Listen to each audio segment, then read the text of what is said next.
हालात कशीदा हैं, इसका जिम्मेवार कौन है उसकी बात रखनी पड़ेगी। और जो हुआ गलत हुआ, हिंदुस्तान की डेमोक्रेसी का कत्ल है, हिंदुस्तान के आइन का कत्ल है। एक चुना हुआ नुमाइंदा जिसको लोगों ने चुना है, अगर उसको हटाना है तो लोग ही हटाएंगे। लेकिन एक डीसी कहेगा कि उसको पीएसए, वो डीसी जिसके खिलाफ उसकी शिकायत थी उसी डीसी ने वहाँ उसको पीएसए लगा दिया। ये कौन सा कायदा और कानून है और ये कौन से किताब में लिखा है कि जिसके खिलाफ शिकायत है वही एक्शन लेगा। और आज का जो माहौल है, आज ऑफिसर खुद ही पटवारी, खुद ही तहसीलदार और खुद ही गिरदावरी और खुद ही रजिस्ट्री करते हैं। ये सिस्टम जम्मू कश्मीर में चलने वाला नहीं है। एलजी साहब के पास पुलिस है, ये आईपीएस आईएएस कैडर एलजी साहब के पास है। और मैं एलजी साहब से रिक्वेस्ट करूंगा कि आप हिंदुस्तान की डेमोक्रेसी को अगर मजबूत करना चाहते हैं, इस तिरंगे को मजबूत करना चाहते हैं, तो फिर इन इंस्टीट्यूशन को मत बिगाड़िए। ये एक एमएलए की बात नहीं, हम नहीं कहते महराज ने कोई जो लैंग्वेज इस्तेमाल की वो ठीक थी, लैंग्वेज ठीक नहीं, शायद आपको भी वो लैंग्वेज अच्छी नहीं लगेगी। हमारे समाज के, हमारी सोसाइटी में ऐसी लैंग्वेज नहीं चलती। बट एक इंस्टीट्यूशन की बात है, एक सिटिंग एमएलए है, अगर आपने उस पर कोई बात थी, अगर कोई बदतमीजी थी तो दोनों पक्षों को देखना चाहिए था। और उसके बाद अगर पीएसए, मुझे लगता है पीएसए कब लगता है, पीएसए तब लगता है जब कोई एंटी नेशनल हो, जो कोई देश के खिलाफ कोई बात करता हो, या सोसाइटी या समाज के लिए कोई खतरा हो, चाहे कोई ड्रग बेचने वाला हो या कोई बड़ा कोई माफिया हो।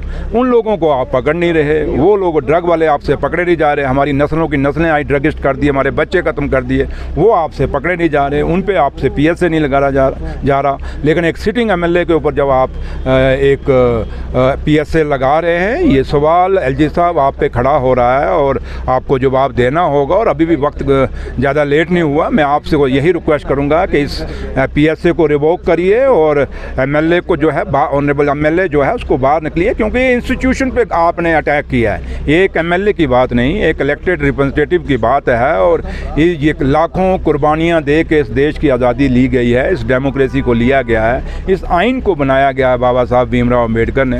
राजगुरु सुखदेव, भगत सिंह छोटी सी उम्र में इसी चीज़ को पाने के लिए आप कुर्बान हो गए। और आज आपने एक मजाक में एक पीएसए लगा दिया। ये तो एक सोसाइटी, इसका मतलब कल आम जैसे पत्रकार लोग हैं, आप लोग भी ऑफिसरों को जाके जब सवाल पूछते हैं, कल आप लोगों के ऊपर भी होगा। अगर आप थोड़ा सा कुछ बोलेंगे आपको भी, आपके ऊपर भी पीएसए लग सकता है। समाज का कोई आम आदमी होगा, अगर वो भी जाके कोई बात रखेगा, कोई सरपंच होगा, कोई पंच होगा, कोई डीडीसी होगा, कोई बीडीसी होगा, अगर वो जाएगा डीसी के आगे, अगर डीसी के साथ उसका टकराव हो जाएगा तो दूसरे दिन डीसी क्या उसके ऊपर, या वो कोई जो एडीसी होगा या एसडीएम होगा जो होगा, क्या वो उस पर पीएसए लगा देगा? ये तो मजाक है हिंदुस्तान के आइन का और हिंदुस्तान के कानून का और हिंदुस्तान की डेमोक्रेसी का। इसलिए मैं इसको स्ट्रांगली कंडेम्ड करता हूँ और उम्मीद करते हैं कि इस पे फैसला लिया जाएगा और इसको एलजी साहब रिवोक करेंगे इस फैसले को, ताकि जो माहौल एक बिगड़ा है, ये माहौल नहीं बिगड़ना चाहिए।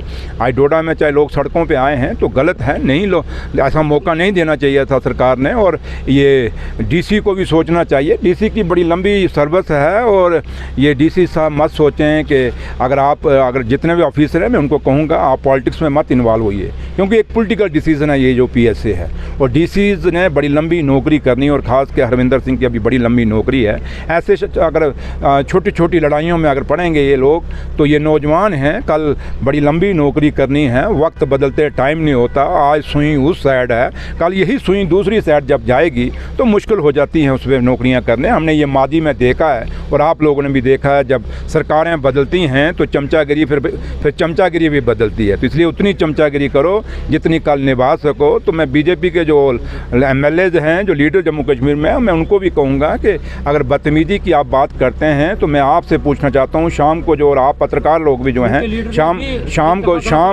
शाम को जो डिबेट चलती है नेशनल टीवी पे, जो बकवास वहाँ बोला जाता है, मैडम सोनिया गांधी के खिलाफ क्या क्या नहीं बकवास किया गया। आपने जब एक बीजेपी का सीनियर लीड स्पोक्समैन जो है वो नेशनल टीवी पे कांग्रेस के स्पोक्समैन को, उसकी माँ के ऊपर कितनी बकवासनामा उसने किया। मैं कहना नहीं चाहूँगा, मेरा मुंह इजाज़त नहीं देता, हमारा समाज इजाज़त नहीं देता कि उनके ऊपर पे पीएसए क्यों नहीं लगा। अगर पीएसए लगाना है तो ऐसे लगे, नहीं वो अलग बात, मैं जनरल बात कर रहा हूँ, तो इसलिए बात में राज नहीं, ओवरऑल मैं कह रहा हूँ अगर बदतमीजी का माहौल इस हिंदुस्तान में कोई लाया है तो बीजेपी का सोशल मीडिया, बीजेपी के फेक आईडीज जो हैं वो यहाँ माहौल ऐसा बदतमीजी का पैदा किया गया। ये जो बदतमीजी हो रही है, चाहे मेराज करे चाहे बीजेपी के लोग करें, ये इस देश का कल्चर नहीं रहा, ये जम्मू कश्मीर का कल्चर नहीं रहा। और इसलिए मैं लोगों से अपील करूँगा कि हमें इन गाली गलोचों से बचना चाहिए। लेकिन फिर भी जो ये हुआ है इसको हम बार बार कहते हैं, अगर फिर फैसला लेना है तो सबके लिए होना चाहिए। फिर वो बीजेपी के लोग जो बदतमीजी करते हैं, चाहे जम्मू कश्मीर के अंदर करते हैं लीडर, चाहे हिंदुस्तान में करते हैं, फिर सबके ऊपर अंदर ठोकिए, फिर सबको PSA लगा दीजिए। लेकिन ये नहीं चलेगा, हिंदुस्तान का आइन कभी इजाज़त नहीं देगा कि हम पिक एंड चूज़ करें। Thank you.